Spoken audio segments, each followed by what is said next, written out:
मेरी समझ ये है कि आज तक जगत में संस्कृति, धर्म, काव्य, चित्र, म्यूजिक, संगीत जो भी पैदा हुआ है वो उन लोगों से पैदा हुआ है जो लीजर में थे, जो विश्राम में थे। जिसका 24 घंटे काम में व्यतीत हो जाता है उससे न संगीत पैदा होता, न काव्य पैदा होता, न संस्कृति पैदा होती, न धर्म पैदा होता है। अब तक जगत में जो भी श्रेष्ठतम विकास हुआ है मनुष्य संस्कृति का, वो विश्राम के क्षणों में हुआ है। वे ही कौमें और वे ही युग संस्कृति को जन्म देते हैं जो विश्राम में होते हैं। जैसे एथेंस ने सुकरात को, प्लेटो को, अरस्तु को जन्म दिया, क्योंकि एथेंस बहुत संपन्न था और सारा काम गुलाम कर रहे थे, ऊपर का वर्ग कोई भी काम नहीं कर रहा था। इसलिए अरस्तु पैदा हुआ, सुकरात पैदा हुआ, प्लेटो पैदा हुआ। हिंदुस्तान ने बुद्ध, महावीर जैसे लोग पैदा किए, कृष्ण और राम जैसे। ये सब लीजरली क्लास के लोग थे, ये सब अभिजात वर्ग के लोग थे जिनके ऊपर कोई काम नहीं था। हिंदुस्तान के इतिहास को अगर हम उठा कर देखें तो सारे ग्रंथ ब्राह्मणों ने लिखे जिनके पास कोई काम नहीं था। हिंदुस्तान के सारे धर्म को जन्म ब्राह्मणों ने दिया, उनके पास कोई काम नहीं था। हमने काम से उन्हें मुक्त कर दिया था। हमने कहा था तुम्हें कोई काम नहीं है, तुम पढ़ो, लिखो, सोचो, विचारो। शूद्रों ने तो एक वेद नहीं लिखा, एक उपनिषद नहीं लिखा। शूद्र कैसे लिख सकते थे?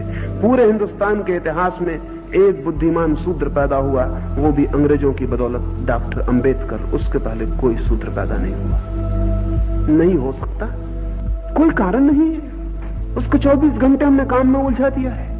अगर स्वावलंबन की बात को बहुत ज्यादा खींचा जाए तो एक एक आदमी की जिंदगी सुबह से सांझ तक फिजूल कामों में नष्ट हो जाएगी और उसके व्यक्तित्व में ऊंचे उठने के कोई उपाय नहीं रह जाते। अगर व्यक्ति की चेतना को ऊपर उठाना है तो समाज में अधिकतम विश्राम हो सके, इसकी चिंता करनी चाहिए। वो कैसे होगा? विश्राम होगा मनुष्य का श्रम यंत्रों के हाथ में चला जाए तो। जब तक गुलाम थे दुनिया में तो गुलाम श्रम करते थे, मालिक विश्राम करता था। वो अन्यायपूर्ण था क्योंकि गुलामों की आत्मा को विकसित होने का कोई मौका नहीं मिलता था। किसी आदमी को यह हक नहीं है कि वो दूसरे आदमी की आत्मा की कीमत पर अपनी आत्मा को विकसित करे। ये अन्याय है, ये सीधा पाप है। लेकिन विज्ञान ने एक बड़ा भारी उपकार किया मनुष्य के ऊपर। आदमी का काम यंत्र कर सकता है, आदमी को काम में गुलाम बनाने की अब कोई जरूरत नहीं रह गई है। नई टेक्नोलॉजी सारा काम कर लेगी। आने वाले 50 वर्षों में अमेरिका और रूस में किसी आदमी के ऊपर किसी तरह का अनिवार्य श्रम नहीं रह जाएगा। जिस दिन पूरा समाज श्रम से मुक्त हो सकेगा, उस दिन हम कितनी बड़ी संस्कृति को, कितने महान धर्म को, कितने बड़े काव्य को, कितने बड़े साहित्य को जन्म दे सकेंगे, इसकी आज कल्पना करनी भी मुश्किल है।